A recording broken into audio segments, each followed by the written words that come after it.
Work is good, not just because it keeps me busy, but because a lot of running around and carrying things is a nice way to relieve stress and not have to think too hard. I work at a home and gardening store, by the way. It's a privately owned place, like most stores around the general area, and I've had jobs there since I could legally work. The store's name is Hakoniwa, and the couple who owns it are the Kumomi family. Mommy. Manager knows a lot about plants, and her husband Shizue really likes wind chimes from all around the world. They're nice enough people, and it's a job I always liked. I mean, given what I like to do and what I want to make of myself, working at a gardening store was always the natural decision. Nowadays, though, it's just something to do with myself, and even though I'm shamelessly living the life of a freighter, I'm not really enjoying it. I had plans for myself once. I've always loved art. The more I learn about fine art, the more I come to love the old European styles, and my hobby since childhood of sketching and painting the country landscapes in front of me gradually turned into making up my own. Coming up with the facade of a building and designing it down to the plants and gardens around it has always been fun. Through photographs I've seen from around the world, I've come to decide upon which kinds of flowers and shrubs complement the proud curves and patterns and stained glass windows of classical architecture the best. And even if there was anywhere that I could contribute to architectural design in a place like Hokkaido, the thing is that most of the plants and flowers are way too delicate to survive the winters here. Painting is fun, and so is landscaping a place that already exists, but what I really want to do is direct the creation of a real place from the ground up, from the very beginning. Since I was about 8 or 9 years old, I've been slowly moving towards this point in my life, accumulating hopes and dreams and every piece of relevant knowledge, along with the real classical training I need to give me artistic sensibility. My parents, who have also followed their dreams even when society thought it was odd for them, have always been supportive of me, and with their help and my friends cheering me on, I was finally accepted to a really nice art college. I was planning to study abroad for a term in France one year, and maybe in Italy another, so I could see the beautiful old buildings I love with my own eyes. And after I graduated, I wanted to keep going with my plans and leave Hokkaido and travel the world until I could build something somewhere, create a place that wouldn't exist without me. But then there was all of this with Kenichi and Natsuko. The thing is that all of my memories of art are tangled up with memories of them. So much that I feel like I'm choking. And, well, that's the case. There's nothing that can really fix the way that I'm feeling except for time. But this is slow and frustrating, and all the waiting for things to not matter is just driving me crazy.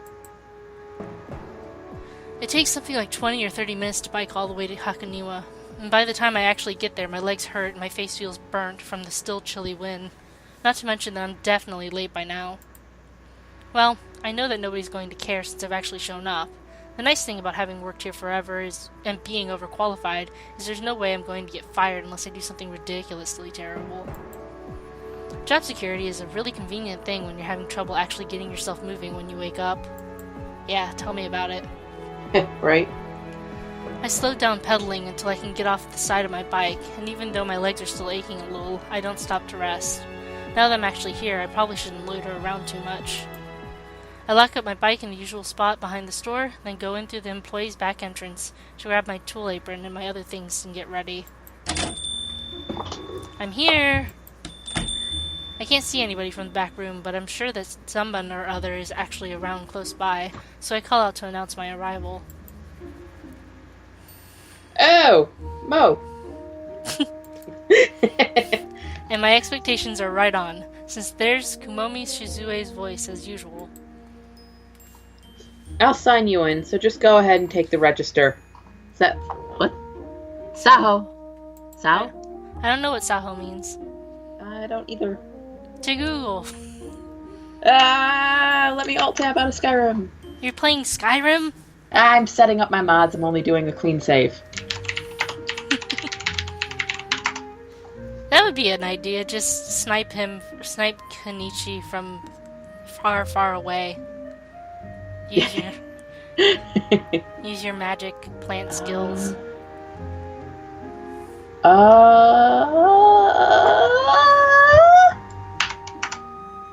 Google, why are you failing me? No, really, why are you failing me? Alright, so we will find out never. Eventually. You're a lot more optimistic than I was. I wave to him as I head over to the counter and sit down. Yeah, I don't get anything. It just translates to Saho. Weird. Again.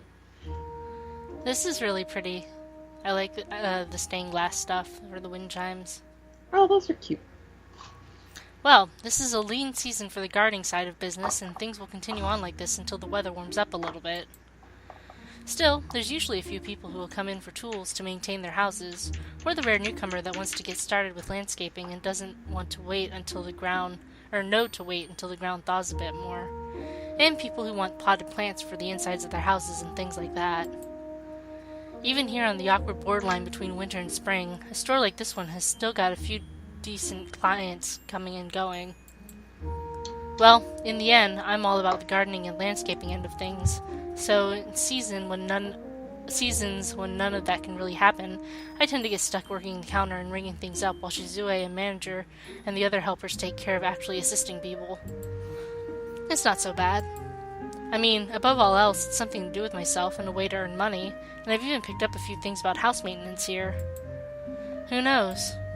Maybe when more of the gardening newbies come out of the woodwork and want to get some landscaping done, when there's more for me to do hands-on, I'll find some relief from the ridiculously oppressive weight of my thoughts. That's optimistic. Yeah, I was gonna say, that's real cheery, honey. Still, that's going to have to wait just a little bit longer.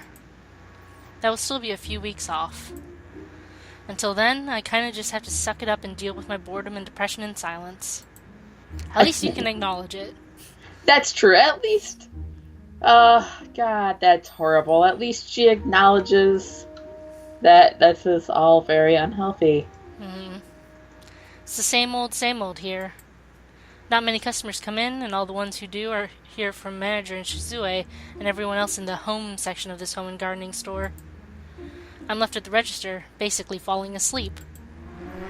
I'm so tired that when the gargantuan rattle of the open engine shakes the air, I've actually got my head on my crossed arms on the counter. It's a really loud noise.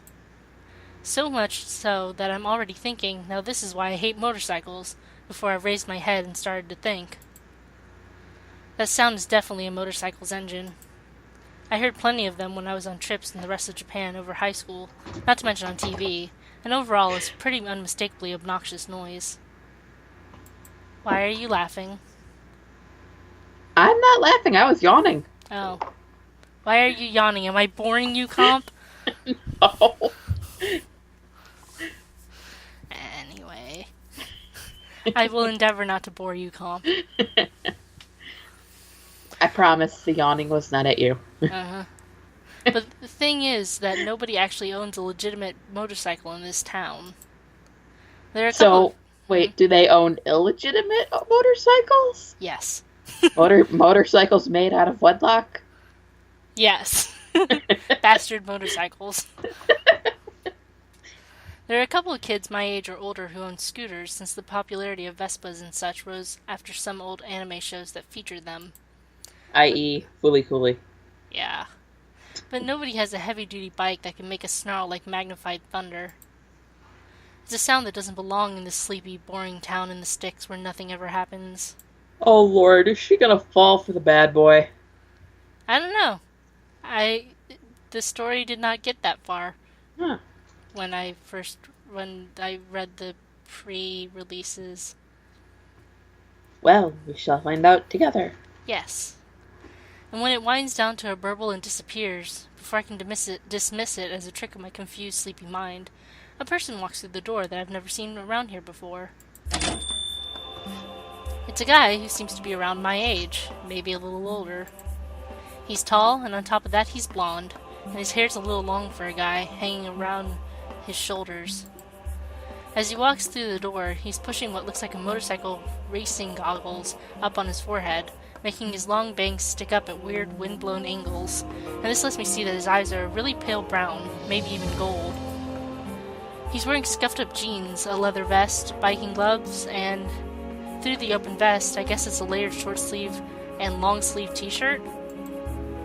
And what's with the weird stripy-looking things on his face? Yeah, I was waiting for her to get to that. I know it's prejudice to look at every person with tattoos like they're a member of the Yakuza or something, but come on! As if to stick out even further, this guy with the outlandish appearance has facial features a little more prominent than your average Japanese. Is this weirdo a foreigner or something? You're an A+ person right now. And if so, what the hell is he doing in a barely even on the map of the province, little town like ours, let alone in this store? I know I'm staring, but he's not even looking at me anyway, so what does it matter? I mean, the weird guy looks around. He's gotta notice that you're staring, honey. I also like that he's got 2 earrings. That's nice. Yeah. The weird guy looks around. He's smiling, and his expression is really purposeful, like he has a concrete idea of what he's looking for here. And of all the places, he turns and goes straight into the gardening side, just ducks into the aisles and doesn't come out. After a few minutes have passed, manager goes in after him, wearing a big smile on her lined face. She doesn't emerge quickly either. There's a distant noise that sounds like laughter rising from far enough back that they must actually be over by the greenhouse. Since Shizue is nearby, I wave him over. Who is that guy? Well now, I was just about to ask you the same thing, Mo. I suppose he may have just moved here. Well, that's certainly a thought. Is it? I mean, yeah. I mean, it's not a thought. I mean, I'm not saying that it's not a thought, but I wouldn't say that it's, like, certainly a thought, as if it were an important one. I can't give it too much rumination, though, as the over-the-top appearance of this bizarre newcomer has left my head pretty much blank. The next half hour goes by ridiculously slowly as I fidget in my seat and try futilely to peek around the shelves towards the greenhouse. I know I can't see from here, but with Shizue still over here, I probably shouldn't be actually going over to peek. Actually letting my curiosity about this weirdo show would be unprofessional. Well, so is showing up late every day, but this is the kind of unprofessional I don't care to be seen as. Not that any of that makes much sense, but even so. See, I'd rather be unprofessional in the sense that, yeah, I'm gonna peek on the weird-ass customer. Than be late? Than be late every day. Yeah. I have a thing about being late. It really rankles my nerves. Like, it just shows that you don't care about your job in a really bad way. Like, getting distracted by weird customers, that's just, like, part and parcel with retail. The amount of times that I have stopped because customers are acting weird and have actually gone to see why they are acting weird, I can't count them on one hand. I couldn't even give you an accurate estimate. It's happened so often. Yeah. Like, that's kind of like what you do in retail. But being late every day is just lazy. Yeah. I mean, I kind of understand where she's coming from, though. But I guess you don't want to add unprofessionalism on top of unprofessionalism. Yeah. But still. Finally, manager and the weirdo come back out, with 3 entire carts covered in gardening materials, both of them grinning hugely. Manager's obviously happy about how much money this guy is spending, but what's he got to be grinning about when he's got loads of hard work to do at the very beginning of the season? Is what I think at first, but actually Blondie's carts are covered in bags of soil and mulch, actual packets of seeds and hardy plants that can actually take being transferred when the ground is still cold. He's even got a couple of heavy-duty tools that will make it easier to dig into the hard soil and fluff it up so those seeds won't suffocate while they're waiting for the temperatures to rise. I think this is me. Yeah. Since you had manager helping you, I'm sure you didn't actually have any trouble finding things, so shall I ring you up? I'm so busy trying to figure out what to make of this guy that I almost slip and speak to him politely, but he doesn't seem to notice. Sure, please. Oh, that's the game. It's beeping. And I was like, what is this beeping? What's going to blow up? No! I confirmed the contents of the carts one by one, ringing it all up, and swipe Weirdo's credit card. Sign your name on the store copy and you're good to go. We can hold some of these for you inside if you need to make more than one trip. The guy smiles at me as I hand him the pen. That's okay. I have a sidecar, so I can fit everything just fine. Thank you for offering, though. He scratches his name out quickly on the receipt we'll keep for records and pushes it back across the counter to me. And then he disappears into the ether. He just dimension doors the way out. Yep. And then, still smiling, he goes ahead and pushes his carts outside, with Manager following him the whole time. Since he spent so much, she's probably planning on helping him if he does decide he needs it. I look down at the receipt. Kuro Daya is written on the signature line a little bit messily. Even his name is weird. I know my own family name is odd, but who ever heard of having the kanji for black as one? I mean, is Kuro even how you're supposed to read this? And on top of that, having your given name in katakana went out of style for something like 50 or 60 years ago. Not to mention, I'm pretty sure it was the only ever popular to name girls in katakana anyway. So it looks kind of like a romance novelist pen name or something. Maybe he is one. That'd be funny. Maybe. I don't know whether I've just watched too much anime, but my brain automatically went, he's a demon. He might be a demon. Who knows? Yeah, right. I'm putting the receipt away in the drawer when his engine fires again like a TV explosion and makes me jump. Seriously, this is why I hate motorcycles. I don't even know if putting in headphones would help with the noise that loud and annoying. The noise gets even louder for a second, then mercifully decrescendos as our weird customer drives away. Is decrescendos, is that a word? It is now! Okay! I'll admit, it'd be nice to know what his deal is, but I can handle not finding out if it means I don't have to listen to that awful motorcycle engine anymore. And yet, while I'm thinking that, I noticed that he and Manager forgot one of the 3 carts. The one that actually has the piles of soil working tools and seed packets on it. Welp. The nitpicker in me wants to go grab the receipt again and go over it, but I know that's not actually going to have any solid contact information on it like his phone number.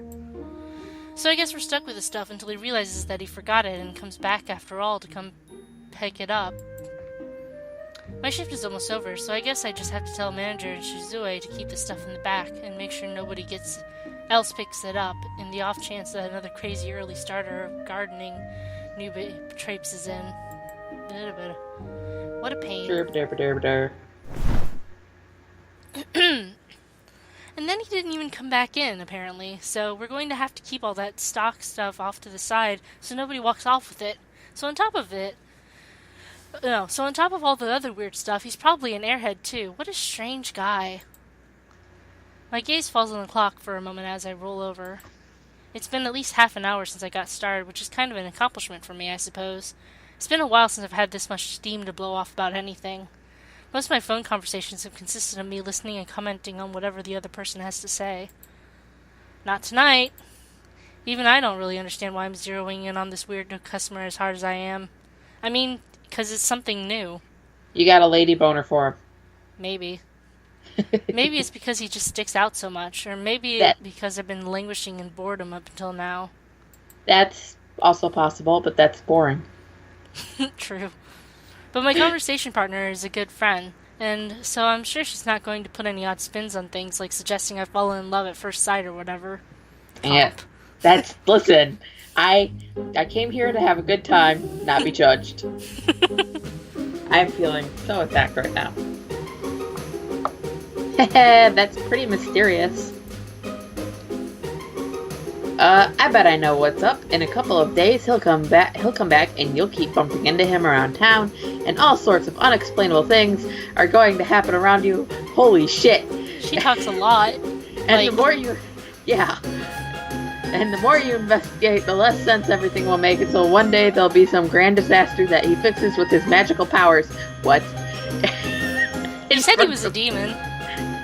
Yeah! I didn't expect this to be that on the dot. Fixes with his magical powers in front of you, but he's been forbidden to do that, so he'll have to go back to his original world. There's fucking more. And then you'll have to find a way to chase him, or something, senpai. Notice me, please. Allow me to rephrase myself. She's not gonna put any weird romantic spins on things. I think one of us has been watching too many Sunday morning magical girl shows.